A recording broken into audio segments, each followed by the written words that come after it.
Thank you, and good morning. Now, am I mic'd all right now for those of you in the corner? Okay, just want to make sure that you can hear me so you have no excuse for falling asleep. I don't know if any of you have seen this month's Dove, or read it online, but I would like to draw your attention to the part on Easter people. Now, it says that on Sunday, May 5th, that would be today, Ann O'Connor will offer her thoughts on her spiritual path, including perhaps a reflection on her experience leading the youth group and participating in several mission trips. Dick, I think we got mixed up here. You know, I might have been able to help with the youth group, but really, mission trips, hammers and nails are not friends of mine. So I just want to make a full disclosure before I begin. Pardon? The publisher apologized. That's all right. Notice no names were used. Okay. So, although I have never led a youth group and I've never been on a mission trip, sometimes I amaze myself. I really do. And what amazes me about myself is just how wrong I can be. Yep, case in point. 15 years ago, when I joined Holy Comforter, I sat here in this room listening to the first of what would become many Easter people presentations.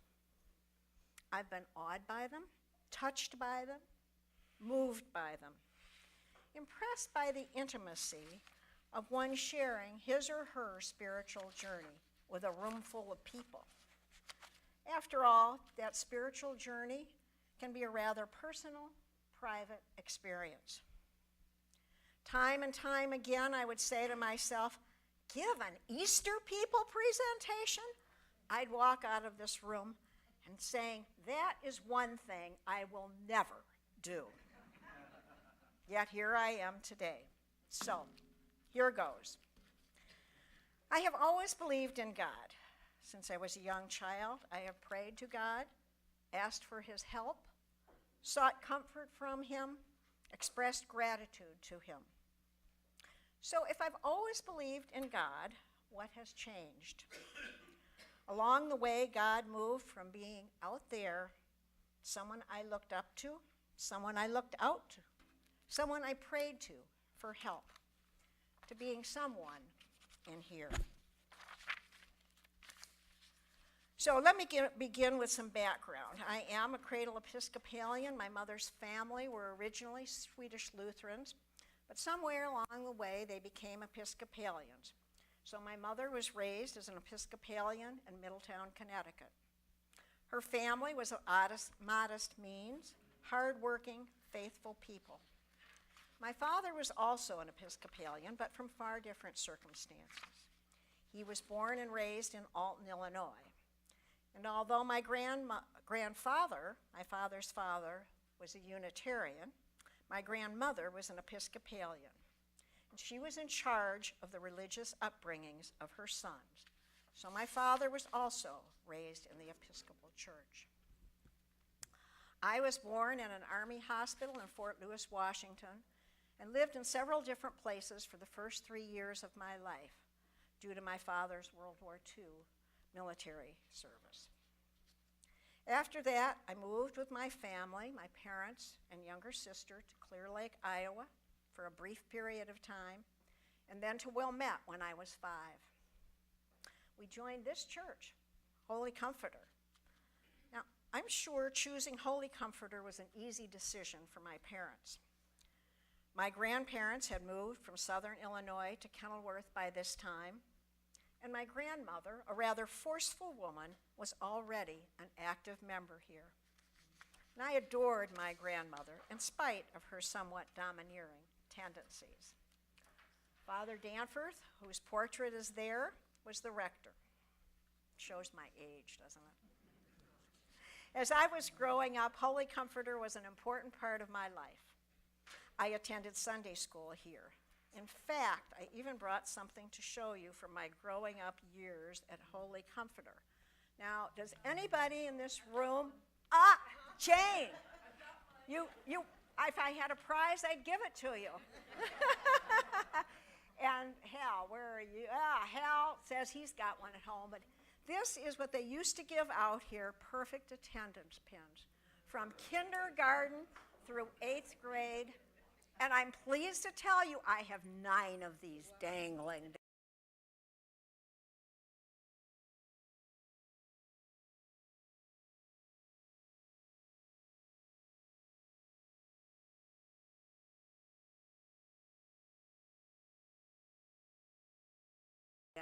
So there you go.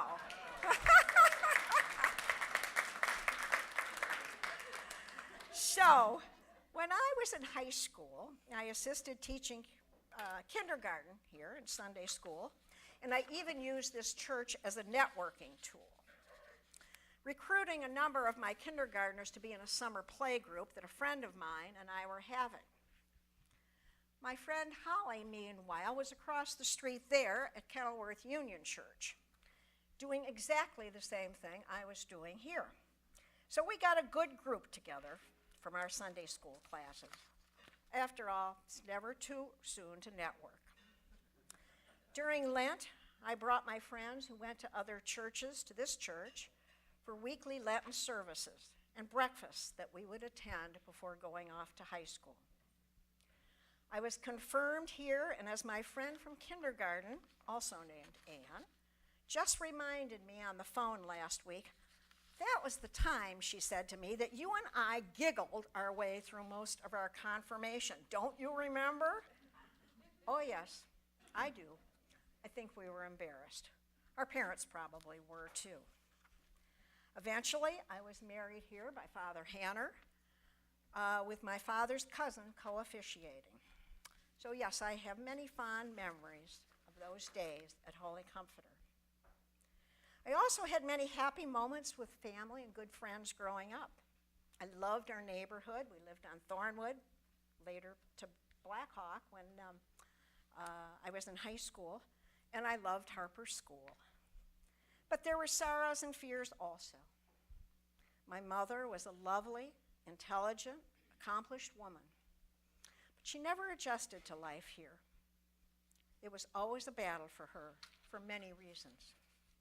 She was not a happy person, and her actions, including drinking, frequently reflected her unhappiness. It made me scared, it made me sad. So I prayed to God that he would make life better for her and better for all of us. And although I prayed to God and certainly learned that here and from my parents, I didn't talk about my fears or anxieties with anyone else. After all, this was the 50s. We didn't talk about those kinds of things. We kept those to ourselves. So the years went on. I attended New Trier, went to college, taught 4th grade at good old Mackenzie School, which, just to prove my age, it was called Logan back then. I traveled and lived a single life both in San Francisco and in Chicago before getting married. Now, although I was married at Holy Comforter, my husband Kevin had been raised a Catholic. But by the time we were married, he was no longer practicing his Catholicism. I don't think his family realized that, but perhaps they had their suspicions. His mother, a devout Irish Catholic, a lovely woman, encouraged us to get married in my church. And since church attendance was not important to Kevin, hate to say it, but it became a little easy for me to miss church. When I think back on those years, I see them as years where my church attendance became somewhat inconsistent. Not my husband's fault, I might add. He certainly did not try to dissuade me. I just took the easy way out sometimes on Sunday morning, newspaper, coffee, etc. We lived in Chicago for a year and then settled in southeast Evanston and had 2 children. During that time, I did attend St. Luke's, but I confess I didn't make a concerted effort to become involved in the parish community. Then during the summer of 1984, my world came apart. My husband died unexpectedly, and I was left with 2 children, a son age 11 and a daughter age 8. Needless to say, I was devastated. We all were. It was shortly after Kevin died that the first of 3 significant spiritual moments that I would like to share with you this morning occurred. The first happened on a beach in southern Michigan where 2 friends had taken my children and me for a few days once the funeral was over. I remember the day so clearly. It was a beautiful summer day. I was walking by myself on the beach, walking, crying, thinking, walking, crying, thinking. I was so sad and so scared. And as I was walking, my thoughts turned to God, to the universe, my place on this earth, and then I stopped. All of a sudden, I knew something. I knew it with certainty, as certain as I am standing here today. What came over me was a feeling of great comfort that I can still remember vividly.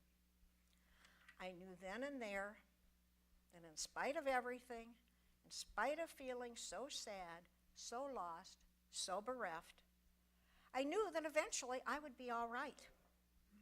God had spoken to me. He had enveloped me with his warmth and care. What a peace that gave me, what a relief.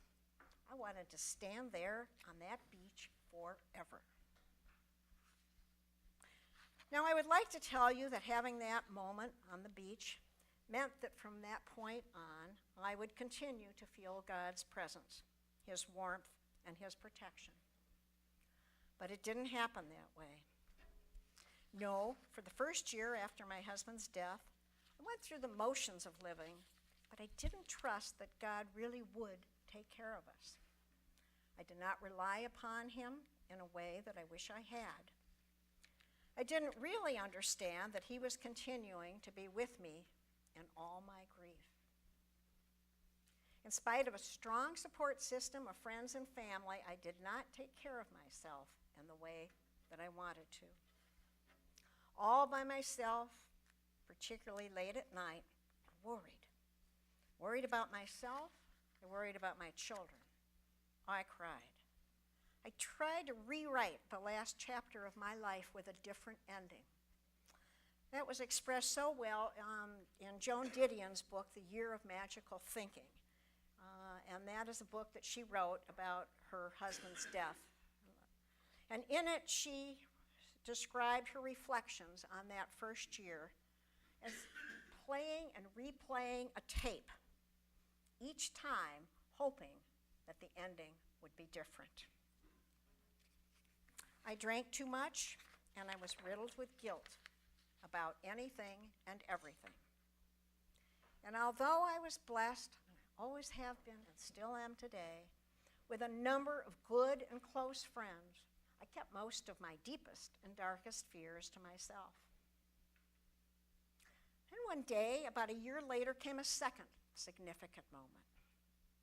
A moment when I looked at myself in the mirror and I did not like what I saw. The face that looked back at me was a very sad, defeated face.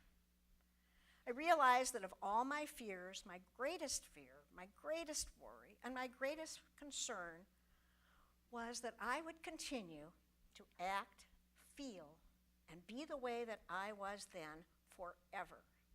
Now that was frightening. What happened to that moment on the beach? What happened to me? I felt that I had lost my core being, my sense of humor, my sense of self. I did not know who I was. Now, there used to be a TV show to tell the truth. I don't know if anybody in this room, a few people are smiling and nodding.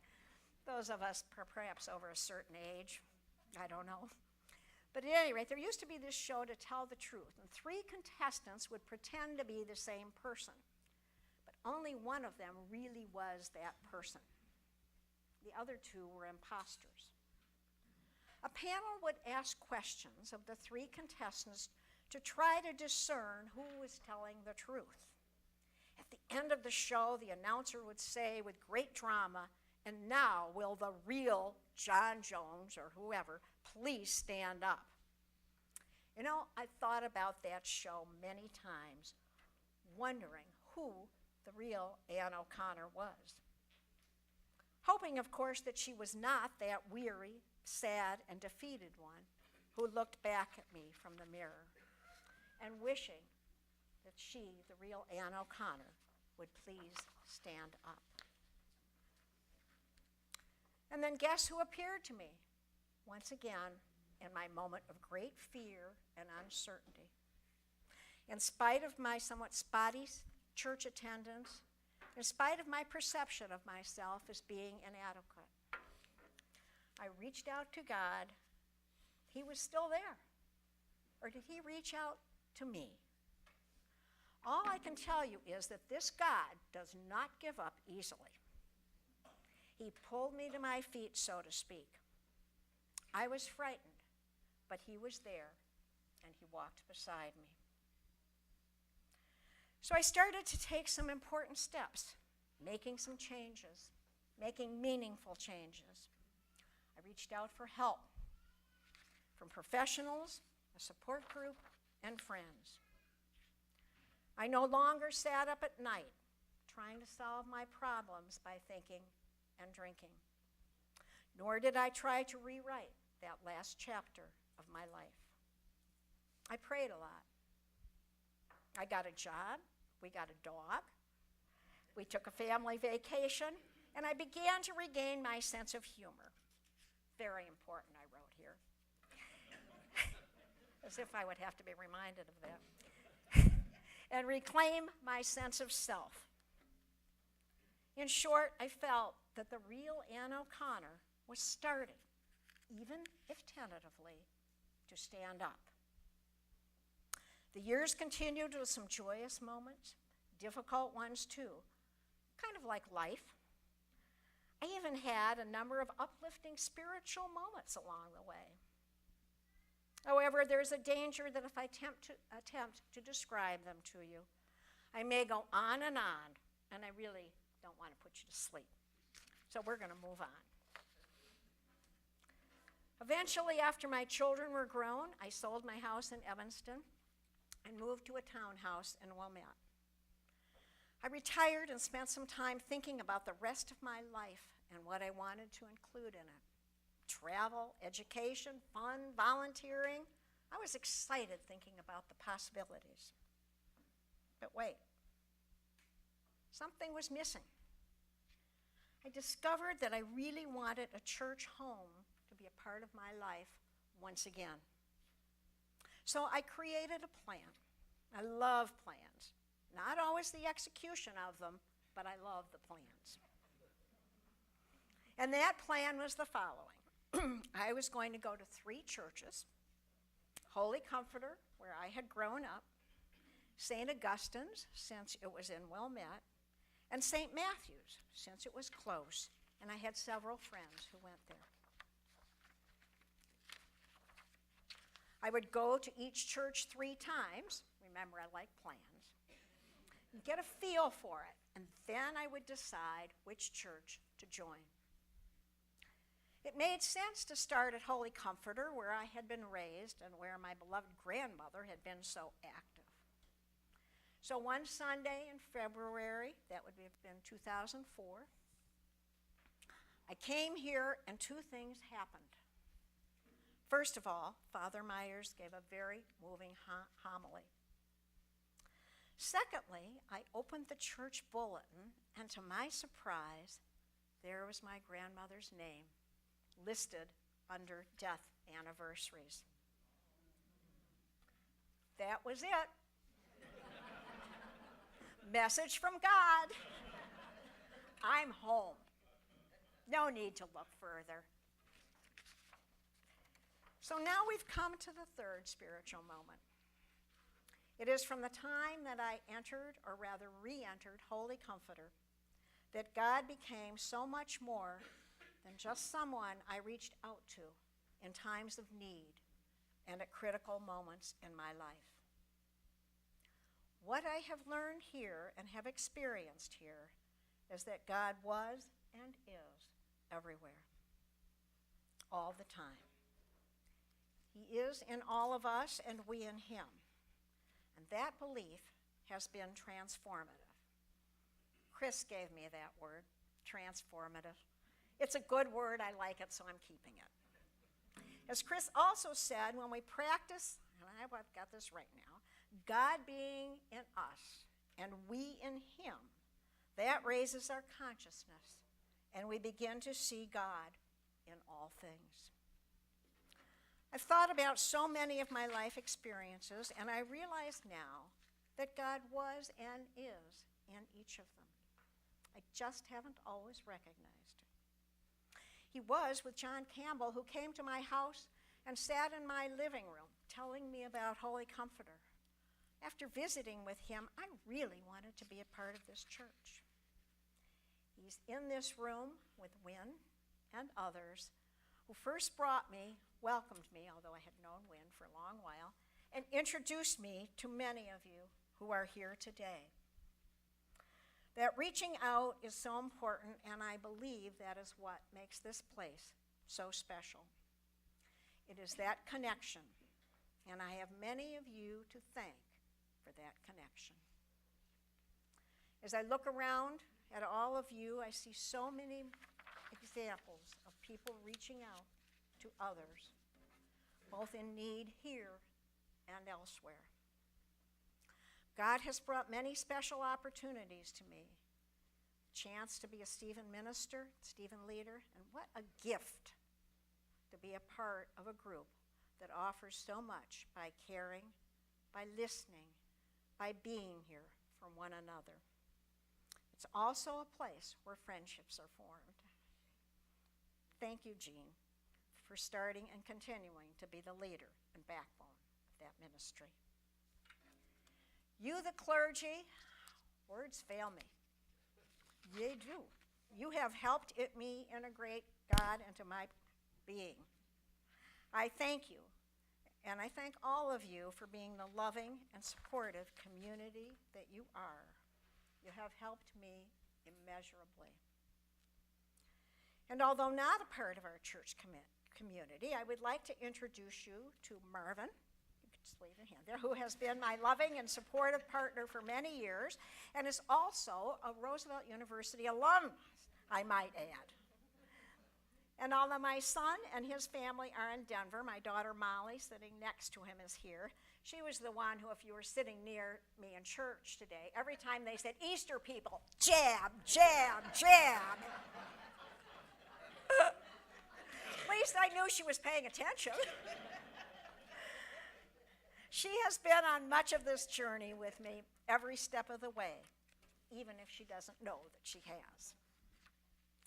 And so in conclusion, when I reflect upon my spiritual journey, God out there to God in here, I am filled with gratitude and I am humbled by this experience. So thank you, Jason, for giving me this opportunity. And thanks to all of you for being here and listening. And finally, I'm going to try to remember to never say never again. Thank you.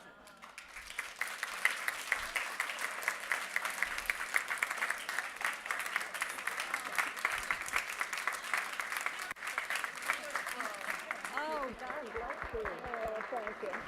He has. Yes, he has. For Well shade. said. That's right. That's right. So thank you. Thank you all for being here, and Thanks. as I say every year about this time, if you have not been an Easter person and you would be interested in being one, please let me know. A couple times people have actually volunteered, so it is I didn't possible. But please join me in once again in thanking Ann as well as Dick for last Sunday. So thank you to our Easter people.